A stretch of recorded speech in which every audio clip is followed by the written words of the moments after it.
just a little more difficult, but it was nowhere near difficult. It was nowhere near like how our shift is ran. That shift, it got more downtime. Like they chilling more, they relaxing more, and stuff like that. And I'm like, this is what it is? Overtime? This is how it is for overtime? You got me every time then. I'm here every time. Anytime they offer an overtime, I'm there. I get used to this. Like I can do that. I like that. So yeah, man, that's how my week went. It was pretty sweet. It started off bumpy, but then it smoothed itself out. Got some overtime, got some extra bread out of that. So like honestly, I can't complain.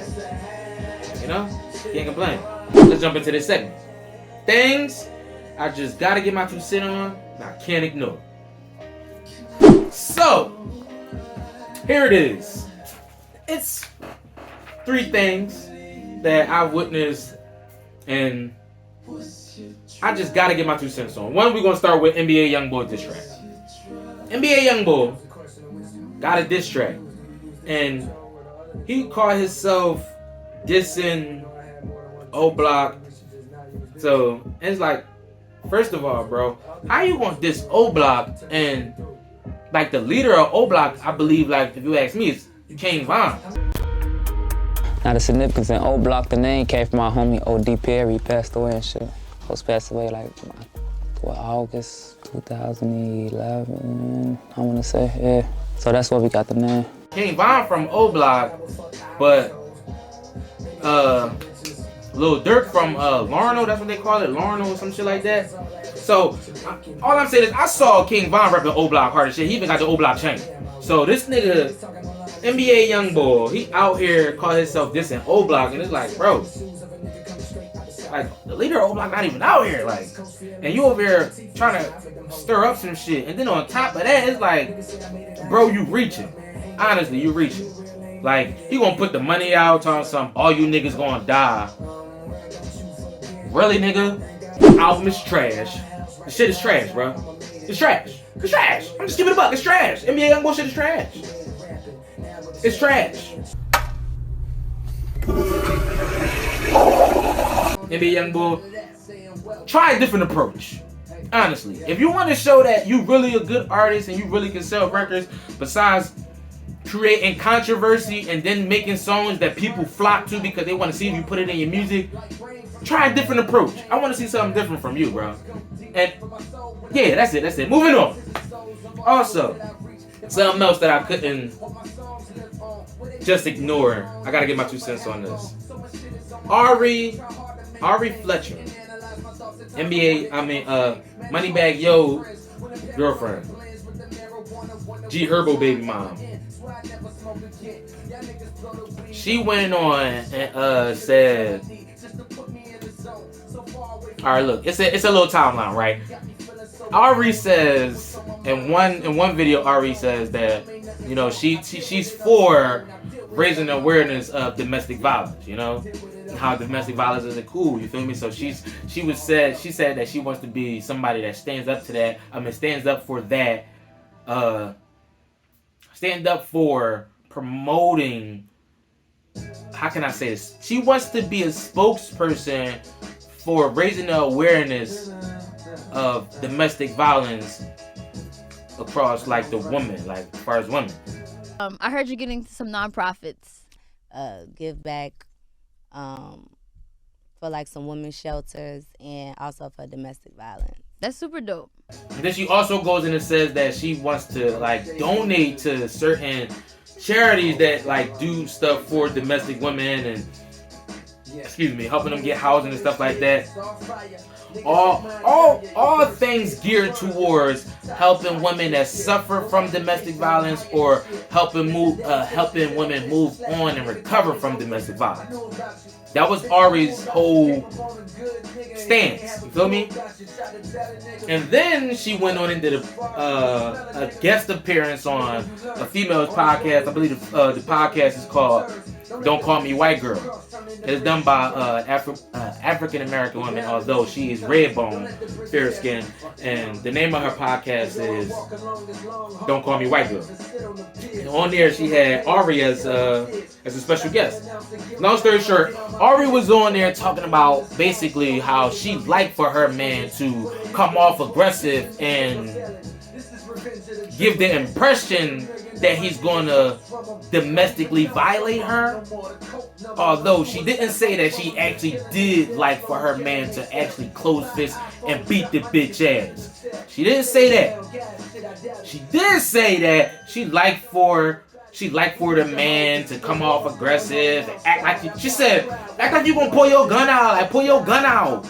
Like calling my manager, like, yeah, bitch, book me a flight home, fuck this nigga, da-da-da. You know, calling my mama, throwing shit, breaking shit, fighting, and then like, now you gotta stop me from leaving. But I was never going nowhere. Oh, yep, you a toxic one. Like, pull your gun out and show me, like, bitch, leave. I wish you would walk out the door. Right.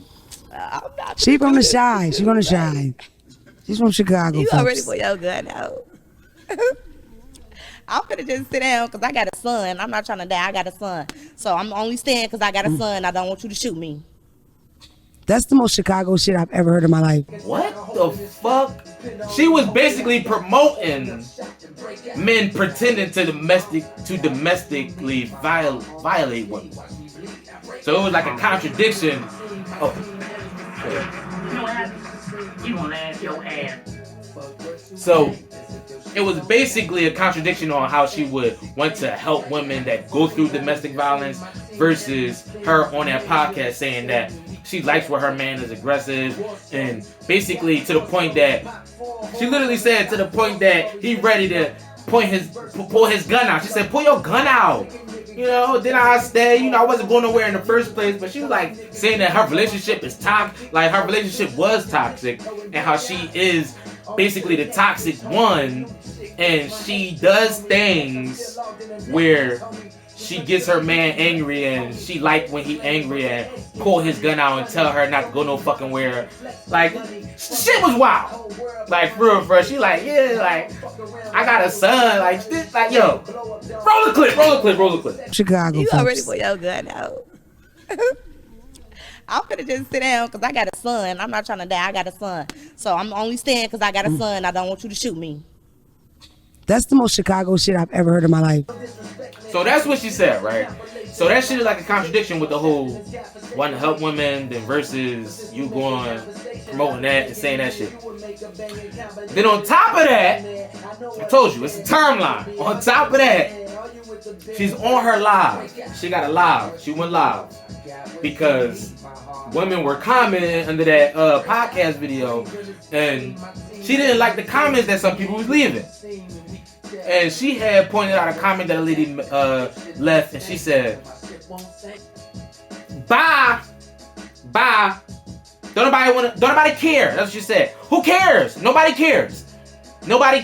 You coming over here trying to, what she say? You coming over here looking for a pity party or some shit like that. She like, nobody cares.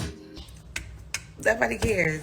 You telling your story or trauma, nobody cares. Like, why you trying to do a thing? Like, stop trying to do a thing. We don't care. Like, so what?